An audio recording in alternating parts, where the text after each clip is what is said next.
Vanshelboim, who is the COO of UNOPS. And so Vitaly is really our most honored guest today, coming all the way from New York, and has been taking part in a number of the activities there in New York City. A lot of the world leaders just convened.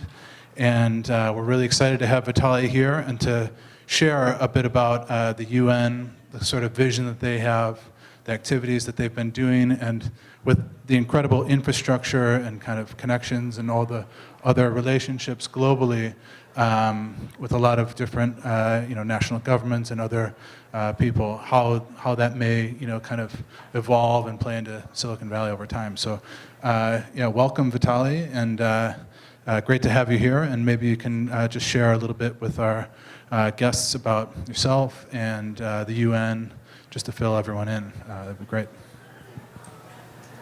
Thank you very much, Martin. Good afternoon, everybody. Great to be here. I guess some of you at least may be wondering what is it exactly that UN is doing at this event. I was thinking about it myself, and a few minutes ago I thought that the way I should present UN to you is essentially tell you a true story, and that is, in effect, UN is a Silicon Valley startup. I don't know how many of you heard of it, but it was actually designed and conceptualized back in 1945 in San Francisco. Not very many people heard of Silicon Valley back then, but UN went through its seed funding in 1945. They had 4 founders, 4 member states, and they had 46 countries that decided to participate in that initial discussion. In 1947, they went through Series A funding. The organization was formally established, and then it started raising capital and growing around the world. So the startup became a very big organization, and we had our fair share of problems. We managed to resolve some of them. We created many more for ourselves and for others. And now, 70 plus years later, we're trying to understand again who we are and where we need to move. I spent the last couple of days in New York. This is probably the most important week of the year for the United Nations. On Monday, we started what is called high-level segment of the UN General Assembly. As always, this time of the year, more than 100 heads of states descended on the UN. Most of them already spoke by now. Some will in the days to come. It's a very interesting event. You may have observed, may have watched some of those interventions on TV. Some very interesting people spoke there, including the new leader of this country. And probably in the next few weeks, we will realize where things are going. There may be some interesting debates actually in relation to technology and innovation, and we'll come back to that later. But to explain to you why I made this trip at the request of our colleagues at F50 is, and this is not a big exaggeration, but all of us, we are living in 2 different bubbles. We, UN, we are one bubble. We think we're more than 70 years old. We grew from 46 member states back in 1945 to 193 today. We have our footprint in essentially all countries of the world, including small territories that are not even independent states. We've seen lots of problems in the past. We managed to resolve some. We may have contributed to some other. The track record is obviously very patchy. But in general, there is this understanding in the UN, at least at the political level, that we have this incredible convening power. If we decide to create an extraordinary meeting, all member states will go, represented by very senior officials. We'll throw our collective wisdom at the problem, and we'll get it resolved. And we don't really know what happens in relation to some of those global challenges that are tackled in places like the Silicon Valley. You collectively, if you allow me to say that, live in another bubble. You also believe that you know answers to all the problems. You can create any kind of tech application, you can raise pretty much whatever amount of funding that you want, and you create the next solution. The way you think you should do it, is that really a solution to the problems that exist today? Maybe, maybe not. Would you like to go global? sort of grow from the incubator in Silicon Valley and become relevant to all the countries around this world? Maybe, but I don't think you exactly know how to do that because your experience is here.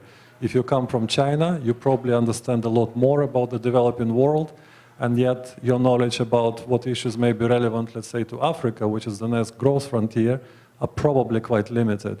So we keep coexisting in these two bubbles, and we rarely communicate to each other.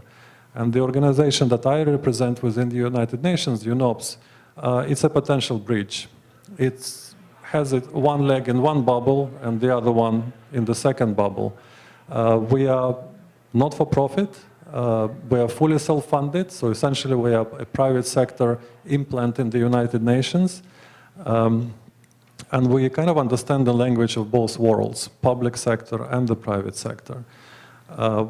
We operate more or less like you do. We're also present on the ground in 130 countries, and we would like to share the solutions that we observe around the world with you and with the political leaders of the world and see how those potential solutions can be brought to bear. Our general mandate in the UN system is to do three things. We are specialists in procurement. We know how to buy things, massive scale. We know how to build things around the world. That's infrastructure. And the third area is project management. We know how to run things on time, within budget, pretty efficiently. And now, recently, we moved into the world of investments. So we're trying to connect different players in that field and see if we can help structure really good deals. Why is that essential? If you care about your reputation, and my appeal to you is that you should start in doing that, if you haven't already done so. I can give you a few examples, but you probably know them better than I do, about startups in the Silicon Valley that have a multi-billion-dollar valuation today, and yet because they made one or two serious reputational blunders, they may go out of business. So if you want to grow seriously outside of the Silicon Valley, you have to care about your reputation, not so much today, but 10 years from now. How do you do that? You have to make investments in a socially responsible way. And that means not just taking care of financials, which are, of course, exceptionally important, but also dealing with different social aspects of the issues, environmentals, job creation, just being good citizens. I think instinctively we all understand that, but it may not be exactly obvious to all of you as to how you can proceed. And this is where we can come in and have a good dialogue. The last thing I will mention by way of introduction is in the investable space, we created three areas for ourselves, just so you understand our business and where we come from. One big area for us is renewable energy, all kinds of clean energy. The second one is social and affordable housing. And the third one is water and sanitation. We will become minority investors in some of those fields, and we can bring very significant external sources of capital for the multiplier effect. And we're talking about really, really large deals in the infrastructure space, starting at a few $100 million per deal. The second very big pillar for us in that field is innovation and technology. We're trying to create a network of innovation hubs around the world. Our first big partner in that endeavor was actually the government of China. We received some seed funding from one of the very large players there that had an interest in connecting Chinese sources of capital with promising startup primarily in the Silicon Valley, but also in other smaller hubs such as Herzliya in Israel. So we're trying to play a useful role in that field, and I'll stop here for now. Yeah, that's incredible, and I like the analogy as a startup. I didn't know that about San Francisco. So, as a very mature now, later stage, and with a footprint in 130 countries, it's really such an incredible amount of potential with that organization. And so, I'd like to hear a little bit more about some of the goals that are in place with that massive organization. There's also the potential to tackle massive challenges, right? And so I'd love to hear about the kind of challenges that your organization has outlined for 2030 and how you see kind of technology, other pieces coming into place with artificial intelligence, other kind of applications, and what can be done, what's the connection point between Silicon Valley, and how can that work together well with your organization, the massive potential there to really tackle some of these challenges? Okay, thank you for the question. I will quickly repeat something that you probably already know, but really very fast, and then move to something more concrete. The basic goal that, the objective that Martin referred to is the famous Sustainable Development Goals adopted by all 193 UN member states very recently. We have 13 years to go to implement those objectives. There are 17 Sustainable Development Goals that were created as part of the negotiation. As always with member states, they started at a few hundred goals, and then the negotiation process started, and we managed to narrow it down to 17, probably still quite broad, but that's how we reach consensus. All UN agencies are involved in the implementation, but it would be very incorrect to assume that these are UN goals. These are actually the world goals, because all UN member states adopted those goals. They all signed the declaration, and many of them went further and created their own national strategic agenda to implement Sustainable Development Goals. So how are we involved? In several ways. One is our convening power. We have a network of a host of different networking events, inviting different types of players, including those from the private sector. Some of the people that you know very well are actually on UN payroll, like Jack Ma from Alibaba. He's actually on UN payroll. I don't know if you know, he has an annual contract from the UN. We pay him $1 a year, and he's a goodwill ambassador on some trade-related issues. There will be annual events on all those sustainable goals. We will try to measure the social impact, see how much progress we make in those fields. It is absolutely essential for us to partner with the private sector in the successful implementation of those goals. The new Secretary General, whose tenure is only 9 months old by now, talks a lot about the so-called frontier issues. And if you look at his speeches, there are increasingly more references to technology and innovation. We talk about artificial intelligence, blockchain. UNOPS in particular leads the UN Interagency Task Force on Blockchain. We're trying to see how we can move those issues from a very theoretical to the more practical domain and pilot a few projects in that field. And one area where we can particularly add value, at least in principle, is regulatory and taxation framework. Because again, being part of the bubble 2 that I referred to earlier, we can come up with absolutely fantastic and beautiful concepts, but if those concepts are not bought into by the regulators, it could be a disaster. You can be massively fined, even the behemoths like Google, Facebook, they're facing this multi-billion-dollar lawsuits and fines from European Union and some other players, just because certain issues in terms of regulation, taxation, and legislative framework in general have not been sorted out in the beginning. So this is where UN with its convenient power can come in.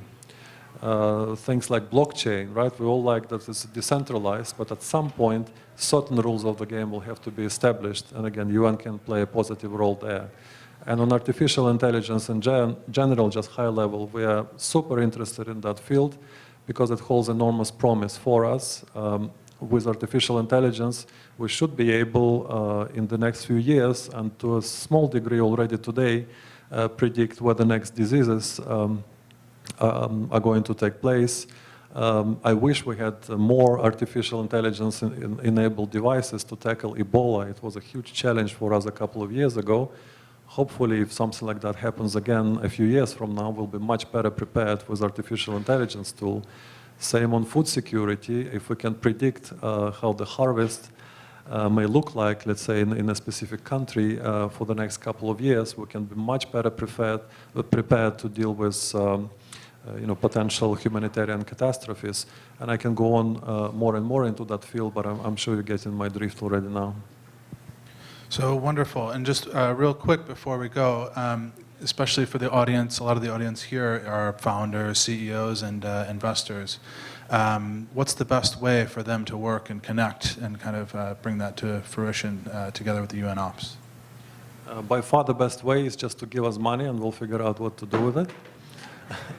But barring that, we would be very interested in having specific discussions with you individually and as part of a group, understand what your goals are, and see how we can possibly join forces and move together on that journey. Don't be too surprised if down the line you hear from us as far as establishment of our own private equity fund. We're seriously considering that, and we're looking for like-minded players. I think if we decide to go that route, it's almost inevitable that that will be very successful, because again, with that same convening power that we talked about, with very well-established legislative and regulatory framework, and with our ability to strike public-private sector partnerships, we will have to do something really, really wrong for that fund to not be successful. We're already working on the creation of such structures, slightly complex, but that's in the field of large-scale infrastructure investments. The next frontier for us is technology and innovation. So this is our second visit to the Silicon Valley, but we will keep coming back, and hopefully a year from now, we will discuss something that's far more concrete, practical, and pragmatic, which is something that UNOPS is known for.